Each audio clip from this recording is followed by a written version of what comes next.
let's move on to my guy's favorite area.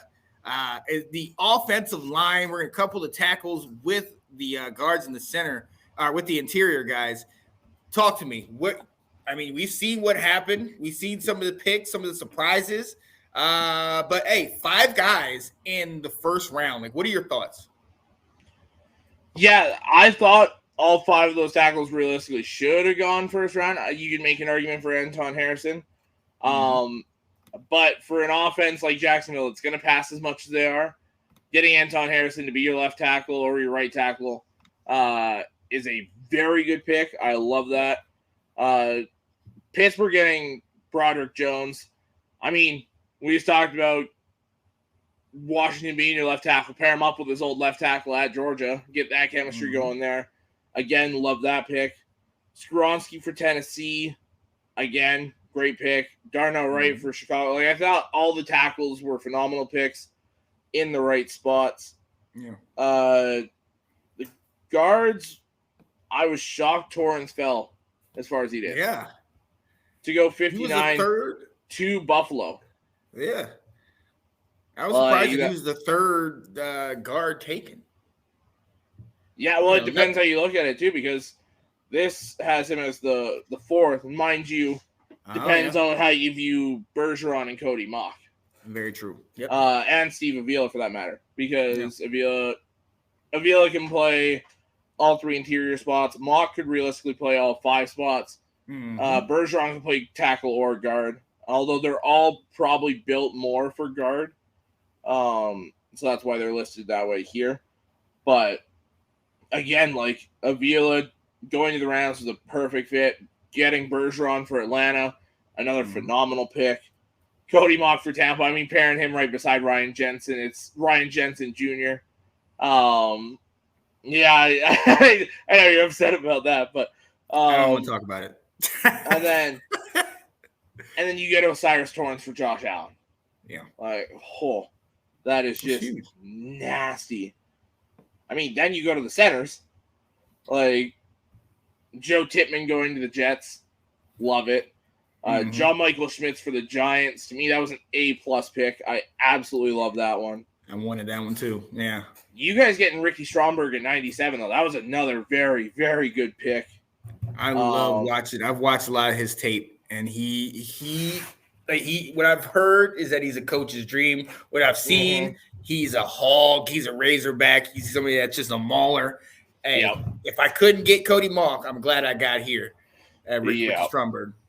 And then Luke Whippler going late 6th round. I was surprised by that one. He was a guy I had late day 2, early day 3. But Cleveland getting him, keeping him in state was great. Seattle getting my guy Oluwatimi to compete for that starting spot. I love that. Jarrett Patterson going the end of the 6th.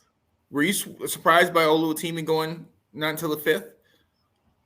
No, I thought everything I was seeing was 4th, 5th, 6th, somewhere in there. Okay. A lot of it is these other guys, they've still got the potential that you can see. Oluwatimi's kind of a finished product. You're pretty much getting what you're getting. And he's needs a bit more strength to his game. There's a lot of times where he'll get locked on the guy, but then doesn't really push him anywhere. Gotcha. So there's that. Once you get him a bit stronger, then he's a very solid center for you. But he's a guy that'll compete for that starting center spot right away for Seattle. But I mean, Jarrett Patterson, 6th round. Like, you're getting starting, like, potential starters in the 5th and 6th rounds in this year's offensive line draft. That's how loaded this was. Yeah. Yeah, and it's crazy to see. And shout out to the Ravens, who ended up picking at guard Andrew Voorhees in the 7th round. You and I had mentioned, obviously the injury is going to prohibit him from being on the field this year, but we saw that the heart that he had by still doing the bench press and putting up that, number to it.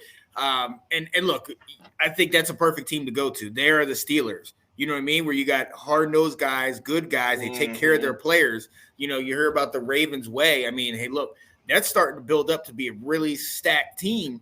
You know what I mean? Yeah. And especially in the next couple years, and now you got your quarterback locked up. So yeah, I love that move that they made. Obviously, like I had mentioned, we get Ricky Stromberg. We got Braden Daniels as well at guard. He's a guard or tackle. There's from what Will thinks they're moving him into guard. He doesn't really know about the tackle, but we'll see. Because we did sign Andrew Wiley to play tackle. Yeah. So we're going to figure out where Daniel's going to go, but we still have a gaping hole at guard, which is why I was really big on getting Cody Mock, because he can play all 5 positions. And if we can stick him in there at guard, I thought that would have been ideal for us, but it happens the way it happens. Any sleepers? Oh yeah. Dawan Jones going in the 4th round to Cleveland. Yep. That's you get him as your right tackle with Conklin probably on the way out, and then you've got Jedrick Wills as your left tackle. That's 2 towers, 2 massive guys playing tackle. Dawan Jones moved very well for his size. He's very strong, very athletic. He's a guy that, if I'm Jack Conklin, they're starting right tackle right now, I might be looking for other jobs. Oh yeah, because there's a chance you're on your way out. And this guy's he's not small by any means. Okay. No. He's the type of dude that they would call tiny because he is so large. I think he's in the 370s, isn't he? 6'8", 360. Yeah. That's woo. And the guy can move. But 4th round, he got picked up. In another move that Dallas made that just they're trying to spite me even more, and they get Asim Richards from North Carolina in the 5th round. I can't stand y'all. But Maryland gets Jalen Duncan, who is a project, but I mean, hey, he's got size. Are you surprised that he dropped all the way down to the 6th, though? A little, just based on some of these guys that went before him. Yeah. But I don't hate the fact that he went that late because, like you said, a lot of these guys I'd probably say right after you guys got Braden Daniels. Well, I even thought Blake Freeland was a project personally. Yeah. But pretty much from right after you guys picked Braden Daniels to the end, like Carter Warren, Colby Sorsdahl, who we got, Asim Richards, McClendon, Duncan, all these guys, I thought they were all kind of projects. Yeah. So pretty much whatever kind of order they went in, they were all kind of clumped in that same group. So I didn't have an issue with that. Yeah, that makes sense. Yeah, buddy. So there's a number of good linemen gone early, and hey, let's go.